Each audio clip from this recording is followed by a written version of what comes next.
फार सुविधा तर सोलापूरमध्ये सुद्धा मोठ्या प्रमाणात नुकसान झालेलं आहे.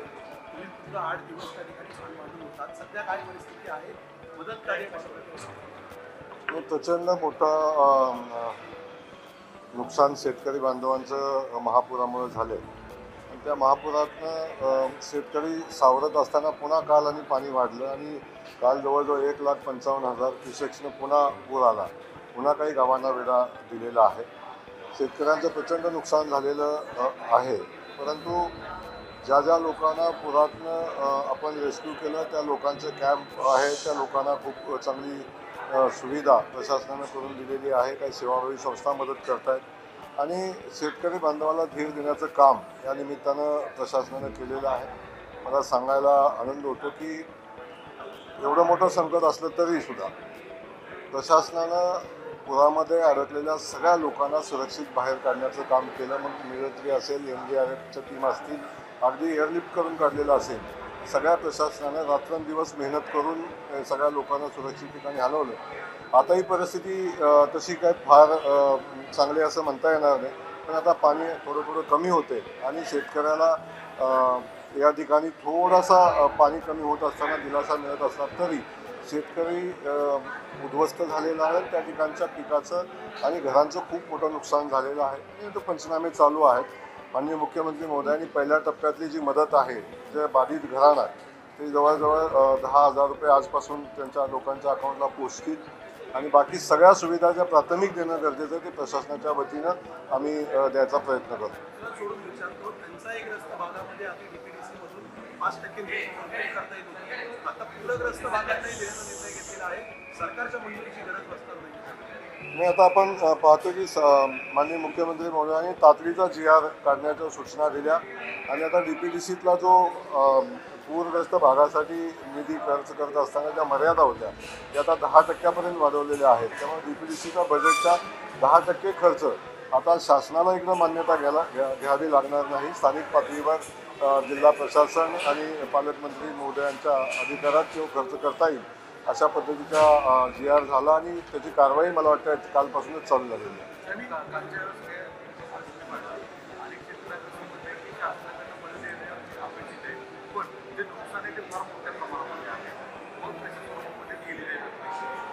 आता तो निर्णय शासन तर घेईल अतिरिक्त मदतीचा, परंतु प्राथमिक पहिल्या टप्प्यामध्ये जी मदत करणं शेतकऱ्यांना शक्य आहे ते करायचा प्रयत्न प्रशासन करते, शासनही करते. पण नुकसान प्रचंड मोठं आहे.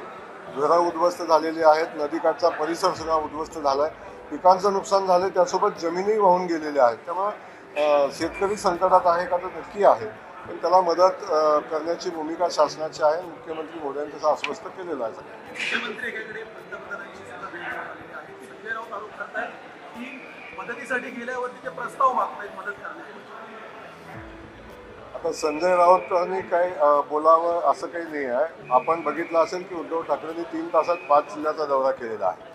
परंतु माननीय मुख्यमंत्री महोदयांनी सोलापूर जिल्ह्यात भेट दिली, मराठवाड्यात भेट दिली, 2 दिवस पूर पाहणी मुख्यमंत्री महोदयांनी केली आणि त्यानंतर या पूर परिस्थितीचा अंदाज आल्यानंतर माननीय मुख्यमंत्री महोदय दिल्लीला गेले आणि त्यांनी आदरणीय मोदीजींची भेट घेतली आणि या महाराष्ट्रातली सध्याची जी भयानक पूर परिस्थिती आहे याची माहिती मोदीजींना दिली आणि मला खात्री आहे की त्यातून केंद्राची खूप चांगली मदत महाराष्ट्राला मिळेल आणि शेतकऱ्यांना दिलासा देण्याचं जे मुख्यमंत्री महोदयांचं धोरण आहे त्याला बळ नक्की केंद्र शासन देईल. अनेक देवस्थान मदत करताना हिंदू धर्म देवस्थान मदतीला येतात, मग इतर धर्मीय अशा परिस्थितीत काय येतात? कारण की पूरग्रस्त तर सगळेच धर्मीय आहेत. पूर तर सगळ्या धर्मियांच्यावर आहे.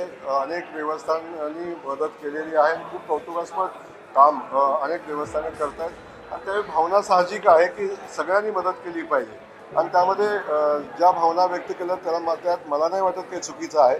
सगळ्यांनी पूरग्रस्तांच्या पाठीशी उभं राहिलं पाहिजे आणि खास करून मी सगळ्या राजकारण्यांना सांगेन, अनेक लोक त्या ठिकाणी येत आहेत आणि सहल करून येत आहेत आणि गेल्यानंतर लोकांच्या भावना भडकवण्याचं काम करत आहेत. आता ती परिस्थिती नाही. सगळ्यांनी मिळून राजकारणाच्या पलीकडे जाऊन आपण सगळ्या शेतकरी बांधवांना च्या पाठीशी उभं राहून त्यांना आश्वस्त करणं, त्यांना बळ देण्याचं काम आपण सगळ्यांनी मिळून केलं पाहिजे. सोलापूरची सध्या परिस्थिती लोकांना आतापर्यंत स्थलांतरित करण्यात आलेलं आहे. आणि कितपत नुकसानीचा काही आकडेवारी समोर आलेली आहे का? किती मदत अपेक्षित आहे? नाही, अजून नुकसानीचा अंदाज येत नाही, कारण आजही पाणी शेतामध्ये आहे, आजही घराघरामध्ये पाणी आहे. थोडासा वेळ लागेल, परंतु लाखो हेक्टरचं नुकसान शेतकरी बांधवांचं झालेलं आहे. त्यामुळं आपण जे म्हणतो त्याचा अंदाज इतक्यात बांधणं काही शक्य नाही. ग्रामविकास मंत्री आपण आहात, जिल्हा परिषदेच्या अनेक शाळांचं मोठ्या प्रमाणामध्ये नुकसान आहे. सगळ्यात मोठं आव्हान असणार आहे की शाळा लवकर सुरू करणं, त्यांना प्राथमिक पुस्तकं आणि वह्या उपलब्ध करून देणं. तशा दृष्टिकोनातून ग्रामविकास मंत्र्याचा काही अजेंडा दिसतोय? बिलकुल, आम्ही किती शाळांचं नुकसान झालं यांचा अंदाज आपण घेतोय आणि त्या शाळा तातडीनं पूर्ववत करण्यासाठी जे काही करायला लागेल त्याची पूर्वतयारी करण्याच्या सूचना संबंधित सगळ्या जिल्हा परिषदेच्या शिवना आपण दिलेल्या आहेत आणि तातडीनं शाळांचा सर्वे होऊन प्राथमिक शाळा चालू करण्यासाठी प्राथमिक जी आवश्यकता आहे, ज्या खर्चाची आवश्यकता आहे तातडीनं केली जाईल आणि शाळा तातडीनं चालू होतील याची काळजी घेतली जाईल.